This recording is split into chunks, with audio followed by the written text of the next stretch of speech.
আসসালামু আলাইকুম। আজকে চলে আসলাম নিহারি বানাবো। আমাদের এখানে অনেক ঠান্ডায় কিন্তু নিহারিটা খুবই ভালো লাগে। তো আজকে নিহারি রান্না করব গরুর পা দিয়ে। আমি বড় বড় পিস হাড্ডিওয়ালা এগুলি নিয়ে এসেছি, হাড্ডিওয়ালা পা। তো এটা দিয়ে আজকে রান্না করব। এখানে এই যে দেখেন, খুবই সুন্দর, অনেক অনেক ধৈর্য সহকারে রান্না করতে হয়। এটা আমরা কম বেশি সবাই জানি। বিশেষ করে আসলে এগুলি পাকিস্তানিরা বেশি খায়। তো ওদের রান্নার ক্যাটাগরিটাও কিন্তু অনেক ভিন্ন, আমাদের মতো না। আমি যেভাবে আজকে রান্না করব, আমার দাদি, আমার আম্মা এরা যেভাবে রান্না করে সেভাবে আমি রান্না করব। শুধু কাঁচা মশলা, লাইক কাটা মশলা, অন্য কোনো মশলা দেবো এখানে আদা আর রসুন এভাবে কেটে নিয়েছি একটু বড় বড় পিস করে। আর এখানে গরম মশলা অল্প, আর শুকনো মরিচটা পরে দিব, আর একটি তেজপাতা, লবণ থাকবো স্বাদ মতো। এইভাবে কিন্তু আমরা এই নিহারিটা রান্না করি। আর আদার অন্য কোনো মশলা এটার সঙ্গে অ্যাড করব না। মশলাটা দিলে হয় কি, এইটার যে একটা ফ্লেভার থাকে সেটা নষ্ট হয়ে যায়।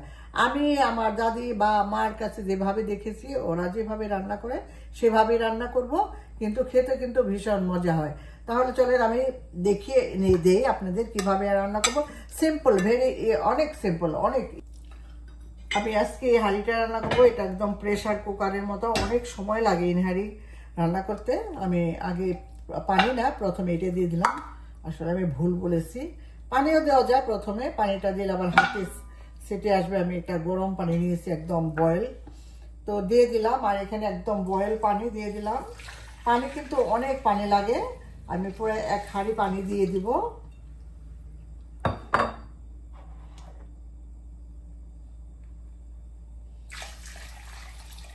আরো পানি লাগবে। এটা রান্না করতে কিন্তু পানি, অনেক পানি লাগে। একবারই পানি দিয়ে বসাই দিলে টেস্টটা ভালো আসে, বারে বারে পানি দিলে ভালো লাগে না টেস্ট।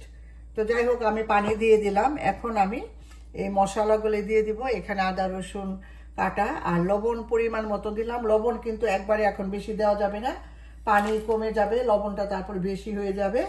আর এখানে আমি অল্প একটু হলুদ দিয়ে দিলাম, অল্প, জাস্ট একটু কালারের জন্য। বেশি কিন্তু দেওয়া যাবে না, হলুদের গন্ধ আসবে। এটার একটা নিজস্ব গন্ধ আছে, ওতে আসলে ফ্লেভারটা নষ্ট করে দেয় অন্য কোনো মশলা দিলে। যাই হোক, এখন আমি মশলা, গরম মশলাগুলি দিয়ে দেবো। আমি একটা দারচিনি, লং, এলাচি কয়েকটা, আর একটা তেজপাতা দিয়ে দিলাম। আর এই শুকনো মরিচটা দেবো আমি নামানোর ধরেন আধা ঘন্টা আগে।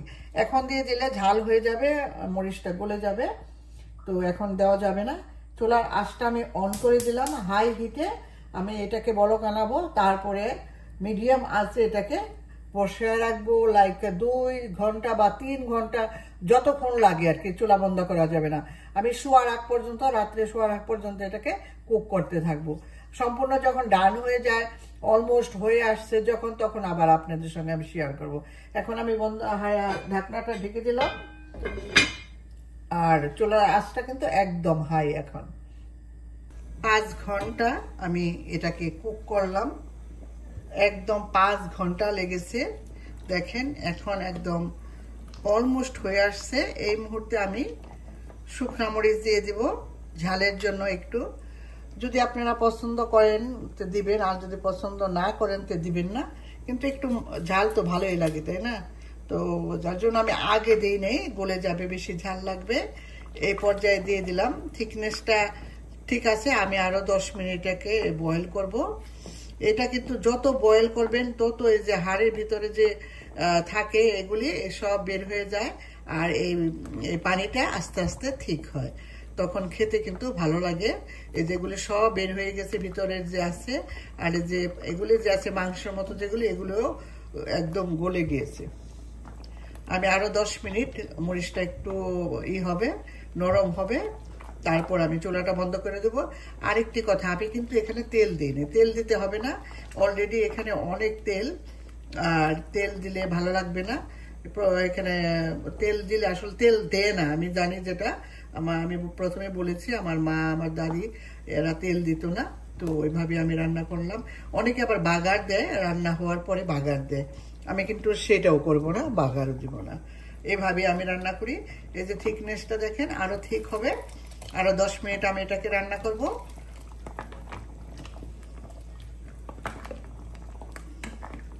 খুব অনেক সময় লাগে, ধৈর্য সহকারে এটা রান্না করতে হয়। আমি চুলা একদম মিডিয়ামের চেয়ে লো করে বসাই দিয়েছিলাম, আস্তে আস্তে হয়েছে। আরও 10 মিনিট আমি এটাকে রান্না করব। আর এটার সঙ্গে খাওয়ার জন্য এখানে লাগবে আদা কুচি, কাঁচামরিচ কুচি, লেবু, ধনিয়া পাতা। এই 4টে জিনিস কিন্তু লাগবেই। এই 4টা জিনিস ছাড়া এটা টেস্ট আসবে না। এটা দিয়েই খেতে হয়, এভাবেই যেমন হালিম খাই আমরা সব কিছু দিয়ে, তো এইটাও কিন্তু সেইভাবেই খেতে হয়। আদা কুচি, কাঁচামরিচ, লেবু আর ধনিয়া পাতা খাওয়ার আগে একটু দিয়ে নেবেন উপর দিয়ে। তারপর রুটি, তারপর পরোটা, লুচি, এগুলি দিয়ে খেতে কিন্তু অনেক অনেক মজা লাগে। আর অনেক হেলদি কিন্তু এই শীতে। আসলে বয়স্কদের জন্য খুবই ভালো, আর বাচ্চাদের জন্য খুবই ভালো একটি খাবার। তো আমি এটাকে এখন হয়ে আসছে, আমি পরিবেশন করে দেখাচ্ছি আপনাদের। এখন আমি চুলাটা বন্ধ করে দিব, তার কারণ বেশি আবার করলে এটাকে ঝোলটাকে কমালে অনেক ঠিক হয়ে যাবে। এমনিতে এটা ঠান্ডা যখন হয় তখন ঠিক হয়ে যাবে। আমি চুলাটা বন্ধ করে দিলাম। এই থিকনেসটাই ঠিক আছে, আবার ঠান্ডা হওয়ার পর এর চেয়ে অনেক থিকনেস হয়ে যাবে, তখন আর খেতে ভালো লাগবে না। এটা স্যুপের মতো লাগবে খেতে, খুবই ভালো লাগবে। আর একটু ঠান্ডা হওয়ার পর রুটি দিয়ে, লুচি দিয়ে, পরোটা দিয়ে এটাকে পরিবেশন করলে খুবই ভালো লাগবে। এখন আমি তুলে নিচ্ছি। আমি কিন্তু বললাম প্রথমে আমি কোনো ধরনের মশলা দিইনি, আপনাদের সঙ্গে আমি শেয়ার করলাম যেভাবে, আমি ওইভাবে এটাকে রান্না করলাম। এইটা এইভাবে রান্না করে খেয়ে দেখবেন। যারা আপনারা অন্যভাবে খান, আমার রেসিপিটা একটু ফলো করে দেখবেন, আপনারা এইভাবে বানাতে যাবেন। তার কারণ এটা একদম ইজি। আর এইভাবে রান্না করলে এটার ফ্লেভার যে আছে না, যে ফ্লেভারটা এটার, সেই ফ্লেভারটা আপনারা পাবেন। আর যদি আপনি বাগার দেন বা অন্য কোনো মশলা এর সঙ্গে অ্যাড করেন, ওই মশলা অ্যাড করতে পারবেন, কিন্তু এটার যে একটা নিজস্ব ফ্লেভার আছে সেটা আর পাবেন না। এই তো এখন আমি এটার উপরে যা দেওয়ার ওগুলি আমি দেব। এখন আমি দিয়ে দেব কিছু কিছু আদা কুচি, অল্প, আপনারা পরিমাণ মতো দিয়ে নেবেন। যদি পছন্দ করেন তো দিবেন, আর যদি পছন্দ না করেন দেবেন না। কিন্তু আমি যেভাবে রান্না করলাম, প্লিজ প্লিজ প্লিজ একদিন হলো ট্রাই করে দেখবেন এইভাবে। এই যে একদম কমপ্লিট। একটু লেমন জুস দিয়ে দিলাম, যেমন সুন্দর, আর এত সুন্দর একটা ফ্লেভার বের হয়েছে, খেতেও কিন্তু অসাধারণ। এই শীতে দেশে বা বাইরে যারা থাকেন ট্রাই করতে পারেন এইভাবে নেহারি। তো আজকের মতো এখানে শেষ করছি, আবার আসবো নতুন কোনো রেসিপি নিয়ে। সবাই ভালো থাকুন, আল্লাহ হাফেজ, আসসালামু আলাইকুম।